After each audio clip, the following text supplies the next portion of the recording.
మంత్రి శ్రీధర్ బాబుపై పుట్ట మధు చేసిన ఆరోపణ విడ్డూరమని కాంగ్రెస్ నాయకులు భూపల్లి రాజు అన్నారు. మంగళవారం మంత్రి ప్రెస్ క్లబ్ లో ఏర్పాటు చేసిన విలేకరుల సమావేశంలో ఆయన మాట్లాడారు.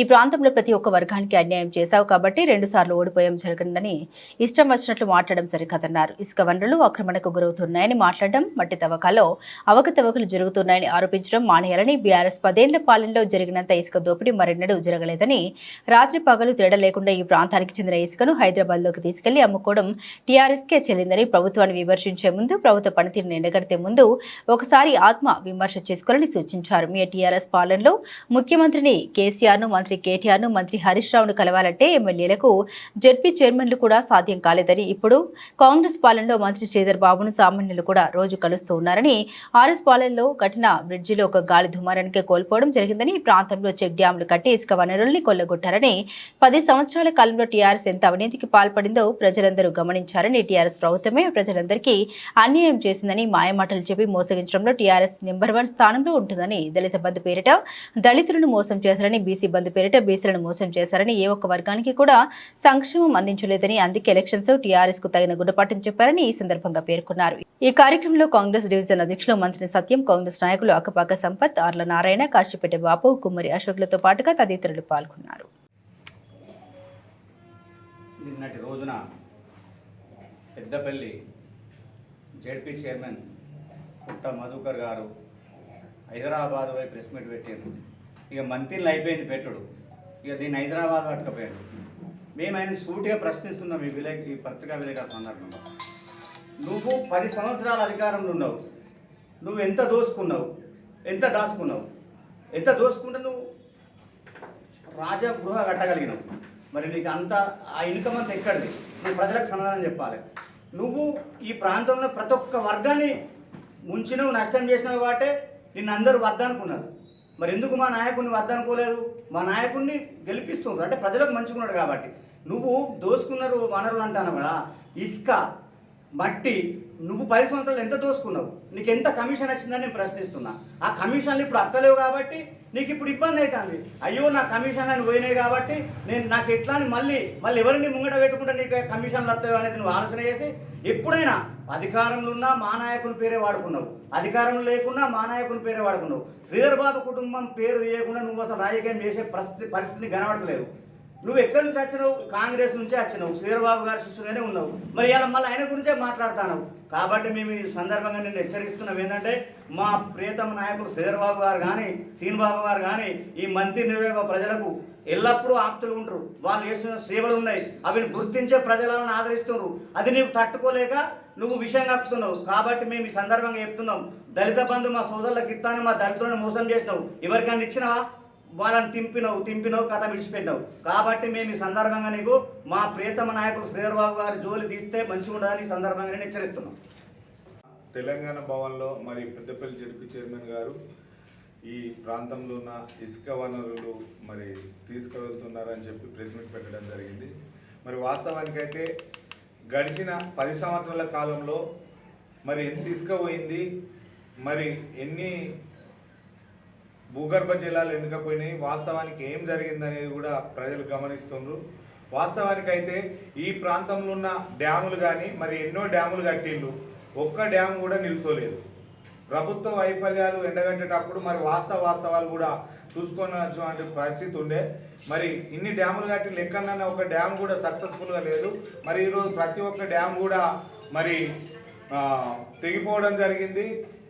ఇక్కడ మానేరు మీద కట్టినటువంటి మరి బ్రిడ్జీలన్నీ కూడా మరి గాడ్పుకు కొట్టుకుపోయినటువంటి సందర్భాలు కూడా ఉన్నాయి. మరి ఈ ప్రాంతంలో 10 సంవత్సరాల నుంచి ఎంత ఇసుక దంద నడిచింది, ఎంత మరి అవినీతి నడిచిందో మరి ప్రతి ఒక్కరికి కూడా తెలుసు. ఈ ప్రాంతంలో ఉన్నటువంటి ఇసుకను 10 సంవత్సరాలు రాత్రి పగలు తేడా లేకుండా మరి అన్యాయంగా కొంటపోయినటువంటి మరి బీఆర్ఎస్ పార్టీ అన్యాయం చేసింది ఈ ప్రాంత ప్రజలకు తప్ప కాంగ్రెస్ పార్టీ ఎలాంటి అన్యాయం కూడా చేయలేదు. ఈ ప్రాంతంలో ఉన్నటువంటి మరి ప్రతి ఒక్కరికి కూడా ఈ ప్రాంతంలో జరిగిన అన్యాయం ఏంటిదో తెలుసు. మరి 10 సంవత్సరాల కాలం ఈ ప్రాంతం నుంచి ఇసుక పోయింది. ప్రతి ఒక్క వనరులు ఈ ప్రాంతంలో ప్రాజెక్టులు కట్టిళ్ళు. ఇక్కడ ఒక నీళ్ళ చుక్క కూడా ఇవ్వలేదు. మరి ఇక్కడ చెక్ డ్యామ్లను పెట్టి ఓన్లీ ఇసుక తోడడానికే చెక్ డ్యామ్లను పెట్టి ఇసుక తోడకపోయింది తప్ప ఎక్కడ కూడా ఒక చెక్ డ్యామ్ మరి సక్సెస్ఫుల్గా ఆ ప్రాంతానికి నీళ్ళు అందించినటువంటి చరిత్ర లేదు. ఓన్లీ ఇసుక దొరకపోవడానికే ఈ ప్రాంతంలో మరి డ్యాములు పెట్టింది తప్ప ఏ చెక్ డ్యామ్ మీద కూడా మరి ప్రజలకు నీళ్ళు అందించినటువంటి చరిత్ర కూడా టీఆర్ఎస్ పార్టీకే, మరి ఆకాంక్ష కూడా టీఆర్ఎస్ పార్టీకే దక్కుతుంది తప్ప మరి గడిచిన 10 సంవత్సరాలలో ఎంత ఇసుక దొరకపోయిండ్లు, ఎన్ని డీడీలు తీసిండ్లు, మరి జీరో మీద ఎన్ని ఇసుక లారీలు పోయినాయో మరి లెక్కలతో సహా బయటకు తీస్తాం. మరి ఇప్పుడు చూసుకుంటే మరి గడిచిన ప్రభుత్వానికి 6 నెలల కాలంలో మరి ప్రభుత్వానికి ఎంత ఆదాయం వచ్చిందో ఒకసారి చూడండి. అప్పటికిప్పటికి చాలా మెరుగుపడ్డది. మరి లెక్కలతో సహా కూడా ఇప్పుడే ప్రభుత్వానికి ఆదాయం వచ్చిందని కూడా లెక్కలు ఉన్నాయి. దీని మీద రేపు పొద్దున మేము చర్చ కూర్చోవడానికి కూడా సిద్ధంగా ఉన్నాం. ఈ ప్రాంతంలో ఉన్నటువంటి ఇసుకను మరి జీరో లారీలను కొంటపోయింది టీఆర్ఎస్ పార్టీ. మరి అప్పుడు ఉన్నటువంటి బీఆర్ఎస్ పార్టీలో ఎవరెవరి మీద కూడా మరి కంప్లైంట్లు చేసినా ఏది జరిగినా కూడా ఎవరు కూడా పట్టించుకోలేదు. మేము ఆ రోజు బీఆర్ఎస్ పార్టీలో ఉన్నాం కనుక మాకు ప్రతి ఒక్కటి కూడా క్షుణ్ణంగా తెలుసు. చాలాసార్లు మరి ఊళ్ళల్లో ఒక్కొక్క ఊళ్ళకి వెళ్ళి పోతే రోడ్లు అనేటివి లేవు. మరి దుమ్ము ధూళితోని నానా ఇబ్బందులు పడ్డా కూడా మరి ఒకరోజు నీళ్ళ ట్యాంకులు పెట్టి కొట్టి అన్నటువంటి సందర్భంలో ఊళ్ళో అందరూ ధర్నాలకు కూర్చున్నటువంటి చరిత్ర కూడా మరి ఆ రోజు నడిచింది. మరి అప్పుడు కరెక్ట్ ఉన్నది. ఈ 6 నెలల కాలంలోనే అవినీతి ఆరోపణలు మరి చేయడం నిజంగా విడ్డూరం. గడిచిన 10 సంవత్సరాలను మీరే దండుకున్నారు కదా, మీరే సంపాదించుకున్నారు కదా. మరి ఈరోజు ఈ గడిచిన 6 నెలల కాలంలోనే అవినీతి ఆరోపణలు చేయడం నిజంగా విడ్డూరంగా ఉంది. నిజమైన అవినీతి ప్రభుత్వం ఏదైనా ఉందంటే అది బీఆర్ఎస్ పార్టీ. మరి కాంగ్రెస్ ప్రభుత్వం మరి ప్రజలను మభ్యపెట్టిందని చెప్పి మాట్లాడింది. వాస్తవానికి మభ్యపెట్టింది బీఆర్ఎస్ పార్టీ. మరి ఫస్టే దళితుని ముఖ్యమంత్రిని చేస్తా అని చెప్పి కేసీఆర్ గారు చెప్పడం జరిగింది. మరి ఆ నుంచి చూసుకుంటే మరి ప్రతి ఒక్క పథకం కూడా మరి అట్టియే పథకాలు. దళిత బంధు పెట్టిళ్ళు ఎవరికో 10 మందికి, ఓన్లీ అక్కడ హుజరాబాద్లో మరి పైలట్గా స్టార్ట్ చేసి దాన్ని అట్నే నీరుగారించింది తప్ప దళిత బంధు పథకం కానీ, దళితుల 3 ఎకరాల భూమి కానీ, బీసీ బంధు కానీ ఇట్లా చెప్పుకుంటూ పోతే ప్రతి ఒక్క పథకం పేపర్లలో రాసింది తప్ప ఏ ఒక్క కుటుంబానికి కూడా చేరలేదు. నిజంగానే నమ్మని ప్రభుత్వం ఏదైనా ఉన్నదంటే మరి అదొక బీఆర్ఎస్ ప్రభుత్వమే. దానికి ప్రజలు గుణపాఠం చెప్పిండ్రు. మరి ప్రభుత్వాన్ని ఏళ్లతో సహా లేకుండా చేసిండ్రు. మొన్న ఎంపీ ఎలక్షన్లో మరి ఇంకా బంగారమైన గుణపాఠం చెప్పిండ్రు. ఇది మీకు కళ్ళకు కనబడతలేదా అని కూడా ఈరోజు నేను అడుగుతున్నాం. మిమ్మల్ని ప్రజలు స్వీకరించుకొని ఈరోజు మీ ప్రభుత్వమే లేకుండా చేసినప్పటికి కూడా మీకు ఏదో ఒకటి మాట్లాడకపోతే మరి దుద్దిల్ల కుటుంబం మీద, దుద్దిల్ల ఫ్యామిలీ మీద మాట్లాడకపోతే పూట గడవదు కాబట్టి మరి వాళ్ళ ఫ్యామిలీని ఇంకెన్ని రోజులు అని వాడుకొని మీరు పబ్బం గడుపుకుంటారని కూడా ఈ సందర్భంగా తెలియజేస్తుంది. 10 సంవత్సరాలలో మరి మట్టి అనేది ఎక్కడికి పోలేదా? మరి ఈ ప్రాంతంలో ఇటుక బట్టీలు రన్ కాలేదా? ఇటుక అనేది వాడకం జరగలేదా? ఒకసారి వాస్తవాలు వెలికిదిద్దాం. వాస్తవాన్ని చెప్పుకుంటే గతంలో జరిగిన అన్ని మొత్తం వెలికి తీస్తే మరి రేపు చర్చ కూర్చుంటే ఎవరు తప్పు చేసిండ్రు, ఎవరు మట్టి దంద చేసిండ్రు, ఎవరు ఇసుక దంద చేసిండ్రో కూడా మరి బయటపడుతుంది. నిజంగానే ఈ ప్రాంతంలో ఉన్న ప్రతి ఒక్కరు కూడా తెలుసు మరి ఎవరు అవినీతి పరులో, ఎవరు సత్యవంతులో. మరి దుద్దిల్ల శ్రీధర్ బాబు గారిని ఆ కుటుంబాన్ని అంటే మరి ఆకాశం మీద ఉంచినట్టు అవుతుందని కూడా ఈ సందర్భంగా తెలియజేస్తున్నాం.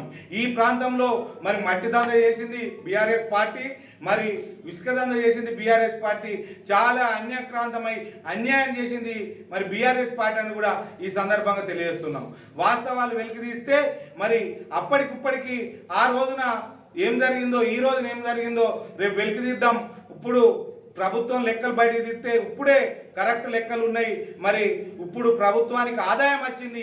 మరి గడిచిన 10 సంవత్సరాలలో మరి రాత్రి పగలు తేడా లేకుండా కొట్టింది కదా. ఒక 3 రోజులకే కడుపు మండిపోతుందా మీకని కూడా ఈ సందర్భంగా తెలియజేస్తున్నాం. ఇకపోతే కాంగ్రెస్ పార్టీ ప్రజలను మోసం చేసిందని చెప్పి కూడా మాట్లాడడం జరుగుతుంది. కాంగ్రెస్ పార్టీ ప్రజలను మోసం చేయలేదు, బీఆర్ఎస్ పార్టీ మోసం చేసింది కనుకనే ఈరోజు బీఆర్ఎస్ పార్టీని కూకిడి వేళ్లతో మరి తుంచివేసిండ్రు. ఒక్క ఎంపీ సీటు ఒక్కటంటే ఒక్కటి కూడా మరి రానటువంటి రానటువంటి సందర్భం ఈరోజు మరి జరిగింది. మరి దీనికి మీరు దొంగ అన్నట్టుగా ఈ ప్రాంతంలో మరి వనరులన్నీ తీసుకుపోయింది బీఆర్ఎస్ పార్టీ, ఈ ప్రాంతాన్ని మోసం చేసింది బీఆర్ఎస్ పార్టీ, ఈ ప్రాంతంలో బీఆర్ఎస్ పార్టీ బ్రిడ్జి కడితే మరి గాడుపు కూలిపోయినటువంటి చరిత్రలు ఉన్నాయి. మరి దాని మీద ఈ రోజు కూడా ఇలాంటి చరిత్ర ఈ ప్రాంతంలో ఏడ కూడా లేదు.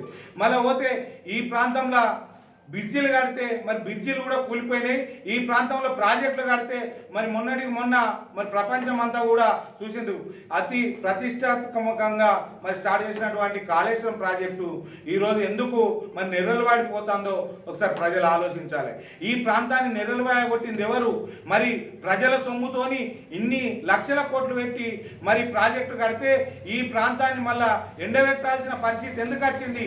మరి ప్రాజెక్టు కూలిపోతేనే కదా, మరి ప్రాజెక్టు నిర్వీర్యం అయిపోతేనే కదా ఈ ప్రాంతంలో ఉన్న వాళ్లకు మరి వాటర్ ప్రాబ్లం వచ్చింది, మరి ఎక్కడెక్కడ ఇబ్బందులు జరిగినాయి. మరి ప్రజల సొమ్ము ఇంత దండుకొని 1,00,000 కోట్లు మరి ఒకే కుటుంబం పాలన కింద మరి ఇంతమంది కమిషన్ల మీద అంత పెద్ద ప్రాజెక్టు కట్టి ఎన్నడో మరి తాతల నాడు కట్టిన కడియం ప్రాజెక్టు కూడా ఈ రోజు కూడా చెక్కు చెదరకుంటుండి మొన్న మరి డ్యామ్ మీదకి వెళ్ళి నీళ్లు పోయినప్పటికీ కూడా ఈ రోజు చెక్కు చెదరకుంటున్నది.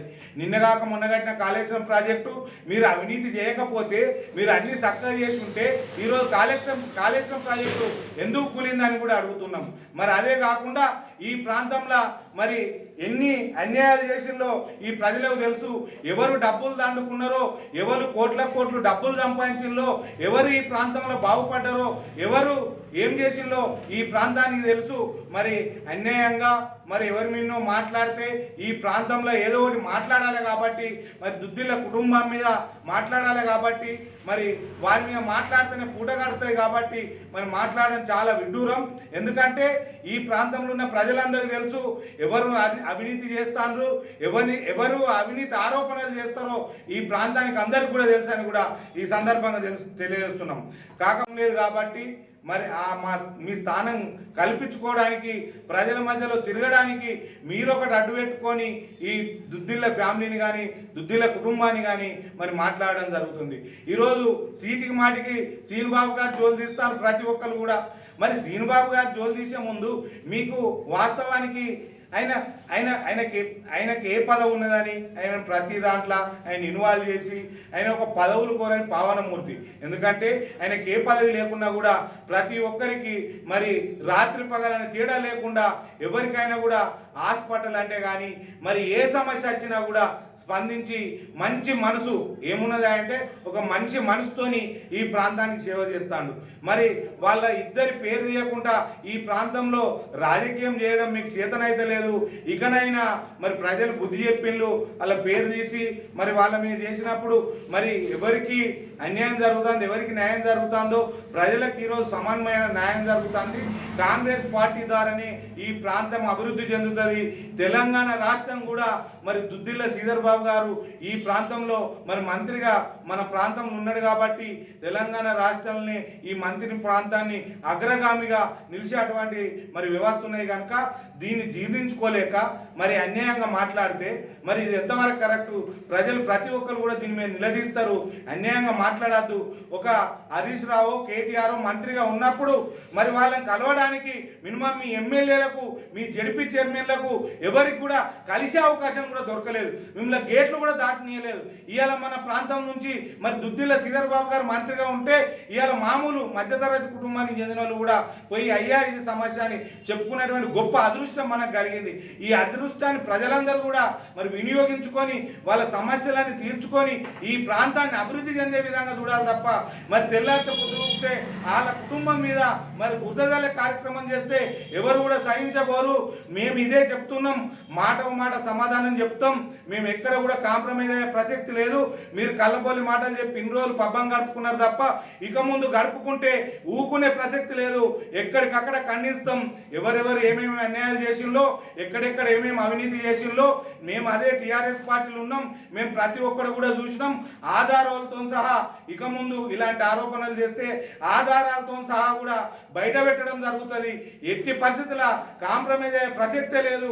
ఎందుకంటే ఈ ప్రాంతం అభివృద్ధి అభివృద్ధి చెందే అవకాశం ఉన్నది కనుక ఆ అభివృద్ధిని ప్రతి ఒక్కరికి కూడా అందించే క్రమంలో మరి ఇలాంటి అవకతవకలు జరిగితే అన్యాయంగా జనాలను మరి మభ్యపెట్టడానికి ప్రయత్నాలు చేస్తే ఎవరు కూడా ఊకోరు, ఇది ప్రజలు క్షమించబోరని కూడా మరి తెలియజేస్తున్నాం. ఎందుకంటే మీరు కరెక్ట్ ఉంటే ఈరోజు మరి మీకు కనీసం ఒక ఎంపీ సీట్ అని నచ్చు కదా, ఒక ఎంపీ సీట్ రాలేదు.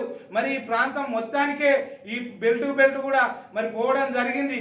మరి ఇన్ని జరిగినా కూడా మళ్ళా మా పార్టీ అని మాట్లాడతాను. టీఆర్ఎస్ పార్టీ మరి వాస్తవానికి సైన్స్ సిస్టమ్ లేక, ఒక కార్యకర్తకు ఒక నాయకునికి సైన్స్ సిస్టమ్ లేక ఒంటరి పోరాటం మీద నడిచింది కాబట్టి ఆ పార్టీ నిర్వీర్యం అయిపోయింది.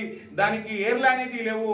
మరి ఏర్లు లేకుండా, పునాది లేకుండా ఏది నిర్మాణం చేసినా కూడా అది నిలవదని చెప్పి కూడా ఈ సందర్భంగా తెలియజేస్తూ, తెలంగాణ రాష్ట్రంలో బీఆర్ఎస్ పార్టీ ఇంతటితోనే అయిపోయింది. ఇక జీవితంలో కూడా బీఆర్ఎస్ పార్టీ మరి రోడ్డు మీదకి రాదని కూడా ఈ సందర్భంగా తెలియజేస్తూ, దుద్దిల్ల కుటుంబాన్ని ఇక ముందు మాట్లాడితే మేము ఎట్టి పరిస్థితుల ఊకోమని కూడా మరి పెద్దపల్లి జడ్పీ చైర్మన్ గారికి తెలియజేయడం జరుగుతుంది. జై కాంగ్రెస్.